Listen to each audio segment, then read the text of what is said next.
Okay, welcome to the second basic competency for Trainer's Methodology Level 1, which is applying math and science principles in technical training.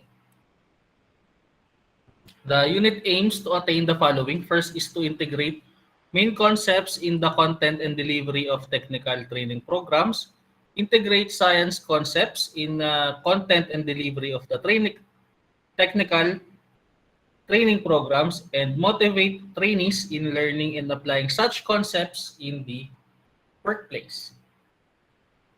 So first is identify math and science manifestations in the course content and workplace.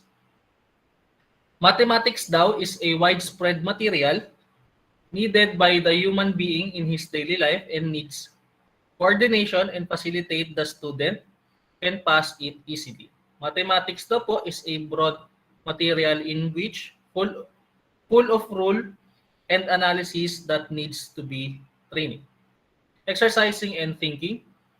It should be testing the student's mind and thinking. It requires effort and fatigue and facilitates the understanding level of the subject and treats the low level of the student's knowledge in the face of the material.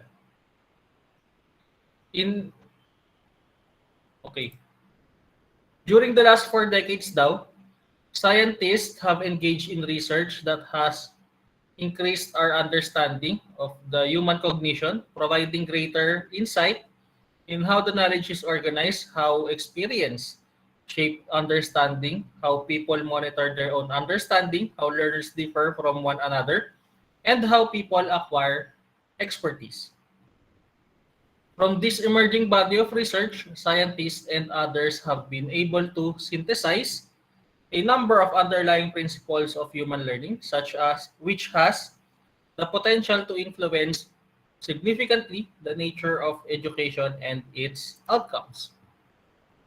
So there are 7 principles of learning. First is learning with understanding is facilitated when new and existing knowledge is structured around the major concepts and principles of the discipline, which is called the principled conceptual knowledge. Number 2 naman is the prior knowledge. Learners use what they already know to construct new understandings. Number 3 is metacognition, which is the learners is facilitated through the use of metacognitive strategies that identify, monitor, and regulate cognitive processes. Number 4 is the difference among learners. Learners have different strategies, approach, patterns of abilities, and learning styles that are a function of the interaction between their heredity and their prior experiences. Number 5 is the motivation.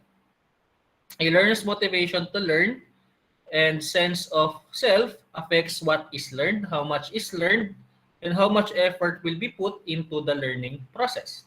Number 6 is the situated learning, which is the practices and activities in which people engage while learning to shape what is learned. And lastly, learning communities. Learning is enhanced through socially supported interactions. This is in correlation with the 9 events of instruction by Robert Gagne. Next naman daw is to relate math and science concepts to common workplace situations. This topic discusses how increasing interactions with the other fields has broadened the definition of the mathematical sciences. It then documents the importance of the mathematical sciences to a multiplicity of fields, broadening the definition of the mathematical sciences. Over the past decade or more daw, there has been a rapid increase in the number of ways the mathematical sciences are used and the types of mathematical ideas being applied. In fact, people with varied backgrounds contribute to this work, and people with mathematical science backgrounds per se can bring different perspectives that complement those of computer scientists and others. And the combination of talents can be powerful. So napakahalaga po na yung tinatawag nating mathematical sciences. It can be from medicine, chemistry, physics, economics, biology, materials engineering, manufacturing, finance, communications, and the earth or geosciences. Mathematical science. So what is the mathematical science now? The discipline known as mathematical sciences encompasses core or pure and applied mathematics plus statistics and operations research and extends to highly mathematical areas of other fields such as theoretical computer science, the theoretical branches of many other fields, for instance, biology, ecology, engineering, economics, merge seamlessly with the mathematical sciences. Mathematical sciences overlap with many other disciplines of science, engineering, and medicine, and increasingly daw po with areas of business such as finance and marketing. Where the small ellipses overlap with the main ellipses, representing daw po the mathematical sciences, one should envision a mutual entwining and meshing, where fields overlap and where research and people might straddle two or more disciplines. Thus, the committee concurs daw po that the following statement made in the 2010 International Review of the Mathematical Sciences, that a long-standing practice has been divided the mathematical sciences into categories that are by implication close to disjoint. Two of the common distinctions are drawn between pure and applied mathematics and between mathematics and statistics. Therefore, mathematical science aims to understand the world by performing formal symbolic reasoning and computation on abstract structures. It involves unearthing and understanding deep relationships among these abstracts. Basically, what is the point of the mathematical sciences is as a quote from Neil deGrasse Tyson, which is a astrophysicist in the US. Sabi niya, mathematics is the language of the universe. So you should be able to identify everything through the use of mathematics, such as geometry, trigonometry, di ba? And physics. Physics is mathematical science din po kasi. Another aspect involves capturing certain features of the world by abstract structures through the process of modeling, performing formal reasoning on these abstract structures, or using them as the framework for computation. Everything has mathematics in it, basically. So, from drawings, which is basic, actually geometry lang siya, in a in a certain way that will be able to identify it as a figure or a form. So everything has mathematics in it. Diba? Let's say houses as engineering in it, of course, as well as the aesthetics of the said structures. Like for the Parthenon, it also involves what we call the golden ratio. So 1:1.618 yung ratio ng kanyang height and width. So everything has mathematics basically in it. So si biology, meron tayong significant number of chromosomes, DNAs. We have trillions of cells, etc. So basically, nga po, everything has mathematics in it. The mathematical science community are, ito po yung parang pie chart daw niya. Most of which daw are in the mathematics, applied mathematics, statistics, and other mathematical sciences. While physical sciences have 4%, engineering has 14%, computer science and information sciences has 9%, biological sciences as 1%, so, operations, research, management, and industrial engineering may 3%, and others are 10%. Statisticians who work in the geosciences, social sciences, bioinformatics, and other areas that, for historical reasons, became specialized offshoots of statistics. There are implications in broadening the mathematical sciences. First though, that these growing areas of application bring associated research challenges. This is already well recognized in the areas of search technology, financial mathematics, machine learning, and data analysis, and this will continue to feed back to the mathematical sciences research community as new applications mature. The demand for people with appropriate skills to be felt by the mathematical science to be felt by mathematical science educators who play a major role in teaching those skills to students in a variety of fields, and the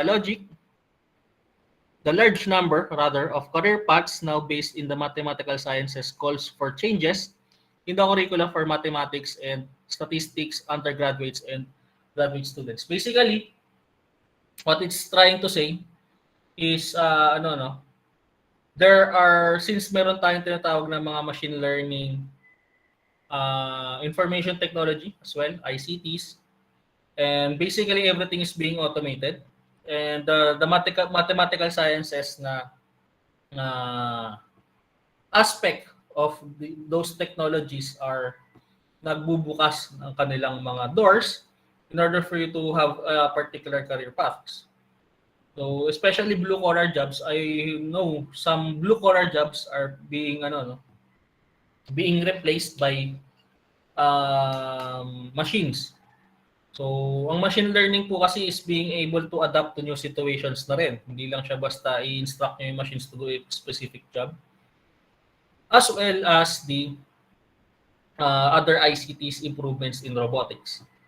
Ang next na step daw po natin in order for us to have a career, syempre yung nawawala na yung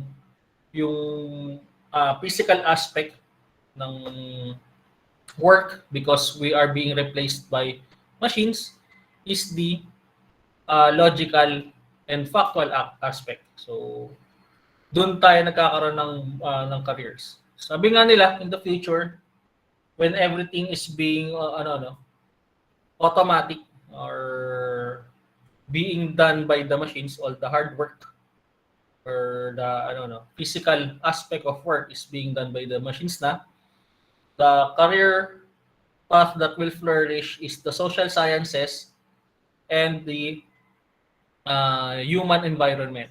So kasi as the physical aspect of work is being replaced by the machines, syempre, as mentioned in a previous learning, we spend 1/3 of our lives during work. So kung nawawala sa atin yung physical aspect or yung somewhat malaking aspect ng work po kasi is the physical aspect of it, especially now during the pandemic. So kung nawawala sa atin siya, nagkakaroon tayo ng time to be able to expand our social selves. Kasi yun din yung dinedeny sa atin in the first place. So ang implications of the said technologies is the broadening of the mathematical and sama na natin the social sciences.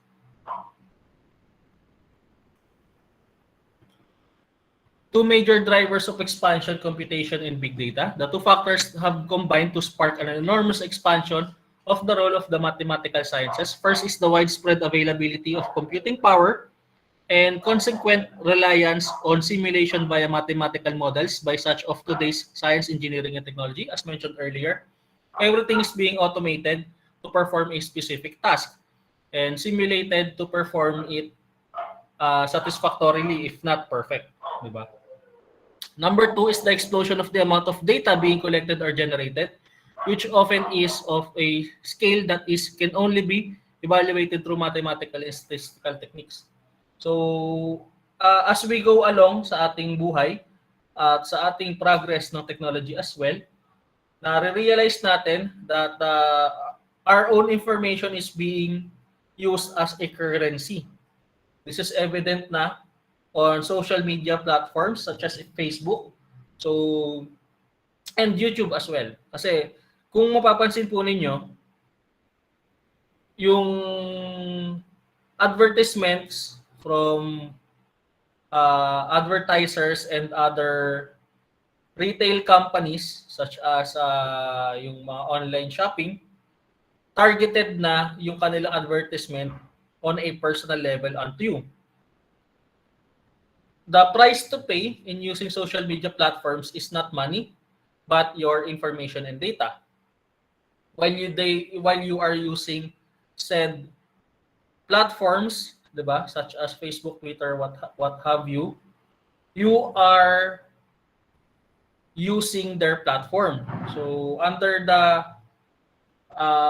licensing agreement ng said platforms na po yan, you are basically giving away your data on that said platform. Kaya dapat tayo ay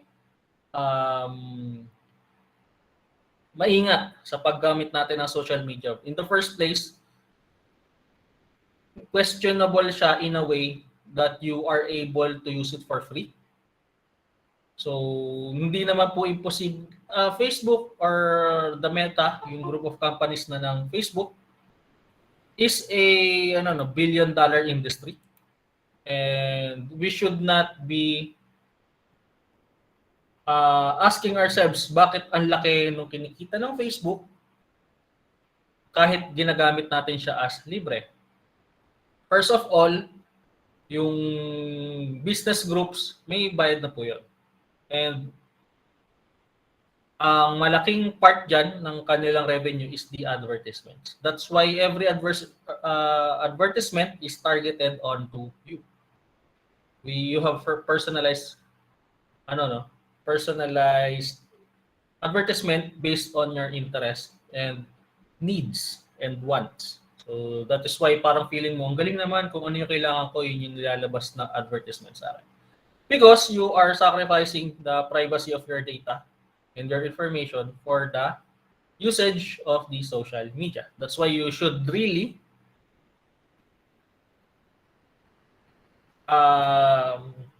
mag-ingat on using said social media platforms. Next is the contributions of the mathematical sciences. The mathematical sciences have a long history of interaction with other fields of science and engineering. These interactions provides tools and insights to help those other fields advance at the same time. The efforts of those fields to push research frontiers routinely raise new challenges for the mathematical science themselves.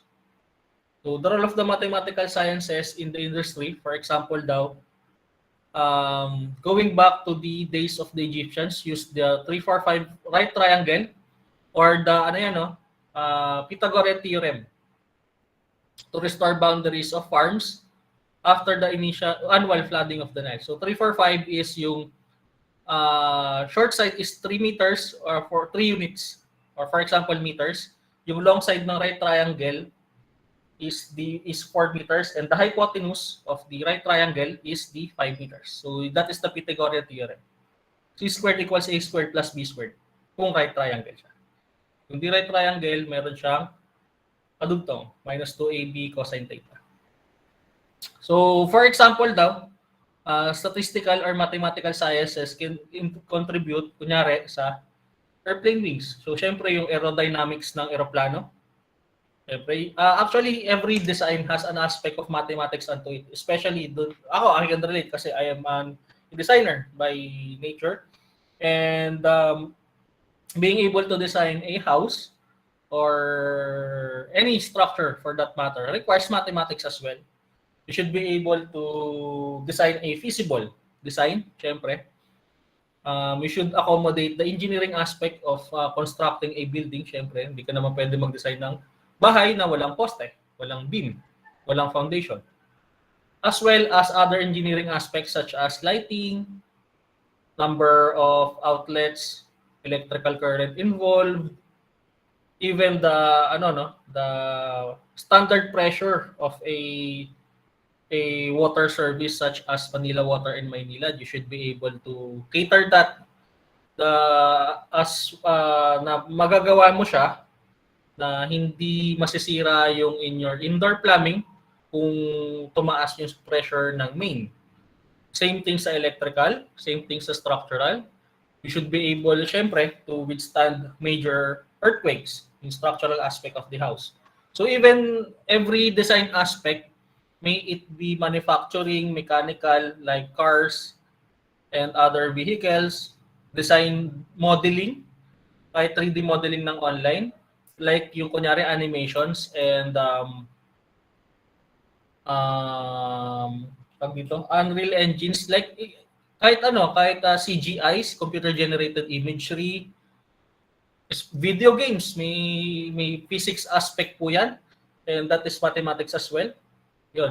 GPS and navigation systems, it is GPS is global positioning system, which is in correlation with where you are with the Earth. Structural soundness of a design, as mentioned earlier, optimizing the flow of production.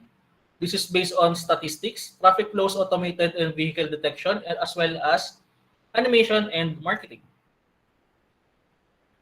So math and science are the lifeblood of the future, sabi ni